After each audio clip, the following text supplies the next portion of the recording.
Hello बच्चों, कैसे हो? आपका स्वागत है त्रिपाण स्टडी सेंटर में। आज जो आपके समक्ष टॉपिक प्रस्तुत हुआ है कई मानने में काफ़ी महत्वपूर्ण है हर एक एग्जाम व्यू से। ठीक है, इसमें हम हर एक बात पे विस्तारपूर्वक चर्चा करेंगे और वो सारे जो है पहलू पर विचार करेंगे जो अब तक अछूता था। तो चलिए देखते हैं हमारा आज टॉपिक क्या है। आप मंगोल के बारे में क्या जानते हैं और उनके व्यवसायों का संक्षेप हमने चर्चा करना है कि मंगोल थे कौन। मंगोल के बारे में आप क्या जानती हो और वो कौन से व्यवसाय करते थे। क्वेश्चन यहाँ बहुत साधारण है तो आंसर भी साधारण ही होगा।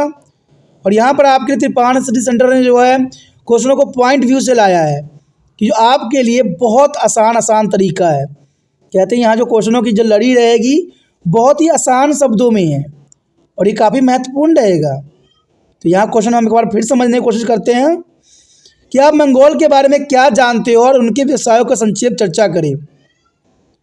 ये काफ़ी महत्व रखेगा कि मध्य एशिया में वर्तमान मंगोल के क्षेत्रों में रहने वाले खानाबदोश लोगों को मंगोल के नाम से जाना जाता है। यानी मध्य एशिया में वर्तमान मंगोलिया के क्षेत्रों में रहने वाले खानाबदोश का मतलब होता है दोस्तों जो एक जगह से दूसरे जगह जो है हमेशा घूमते रहते हैं, उनको मंगोल कहती हैं। और यह मुख्यतः चरवाहे और शिकारी संग्रहकर्ता थे। यानी मंगोल जो थे या तो ये चरवाहे थे या शिकारी संग्रहकर्ता थे। शिकारी करके जो है उनके मीठों को संग्रहित करके रखते थे। वे तंबुओं में रहते थे और कई पितृआत्मक राजवंश में विभाजित थे। यानी ये तंबुओं में रहते थे, इनका कोई अपना घर निश्चित नहीं होता था और ये यहाँ से वहाँ खानाबदोश की तरह अपना जीवन व्यतीत करते थे। वे लगातार टाटर, नाईमन्स और खितान जैसे अन्य जनजातियों के साथ युद्ध में थे। यानी देखा जाए तो कई युद्ध भी इन्होंने किया था, चाहे वो टाटर हो, नाईमन हो या खितान हो, ऐसे जनजातियों के साथ इनका युद्ध भी हुआ। और 12वीं शताब्दी के दौरान खानाबदोश जनजाति का मुख्य व्यवसाय पशुपालन था।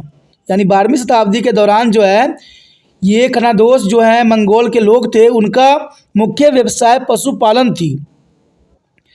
वो भेड़ों और घोड़ों जैसे जानवर पालते थे। घोड़े और भेड़ उनके मुख्य जानवर होते थे और इन जानवरों के अलावा वो बकरियां और ऊँट भी पालते थे। देखा जाए तो घोड़े जो है इनके सामान को यहाँ से वहाँ ले जाने के लिए महत्वपूर्ण साधन बनते थे। इवन देखा जाए तो भेड़ से उनको ऊनी जो है उनको से कपड़े बनाने के लिए जो है ऊन मिल जाता था। दूसरी बात जो थी इससे इनसे मांस मिलता था। इवन की बकरियां का भी इन्होंने मिल्क के लिए, ऊँट का भी दूध के लिए इन्होंने बहुत बेखूबी पाला, जो कि काफ़ी महत्वपूर्ण था व्यवसाय इनका। देखा जाए तो उन्होंने इन्हें दूध, मांस और ऊन प्राप्त करने के लिए पालते थे, जो कि काफ़ी महत्वपूर्ण था। यहाँ की भौगोलिक परिस्थितियाँ कृषि अपनाने के पक्ष में नहीं था, इसीलिए ये जो थे खानाबदोश जीवन व्यतीत करते थे। क्योंकि यहाँ पर जो भौगोलिक स्थिति थी, जो परिस्थितियाँ बनती थी वो कृषि के अनुकूल होती थी और यहाँ कृषि करना बहुत ही दुष्कर्म कार्य होता था, इसलिए यहाँ पर जो है कृषि नहीं किया जा सकता था।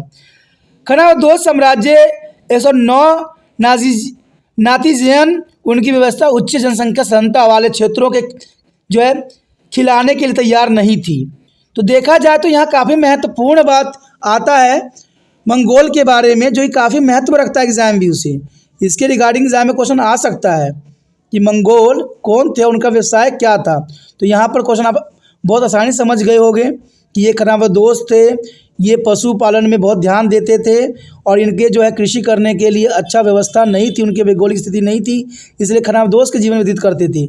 ये भी कई लड़ाई लड़े हैं, इसमें कोई दो राय नहीं है और ये काफ़ी महत्वपूर्ण बात आता है।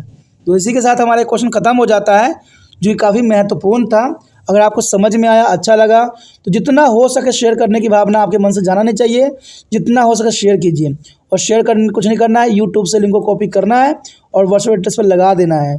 पहली बार मेरे चैनल पे आप पहली बार वीडियो देख रहे हो, समझ में आ रहा है, अच्छा लग रहा है, तो जरना सी बात है जो सब्सक्राइब करके अपने मोबाइल में सेव कर लीजिए। सेव कीजिएगा तभी जो है आने वाला समय में और वीडियो का नोटिफिकेशन आपको मिलेगा और आप जो हो अच्छे से अच्छे एग्जाम में कर सकोगे। तो सोचिए नहीं, विचार न कीजिए, अभी त्रिपाण स्टडी सेंटर को सब्सक्राइब करके अपने मोबाइल में सेव कीजिए।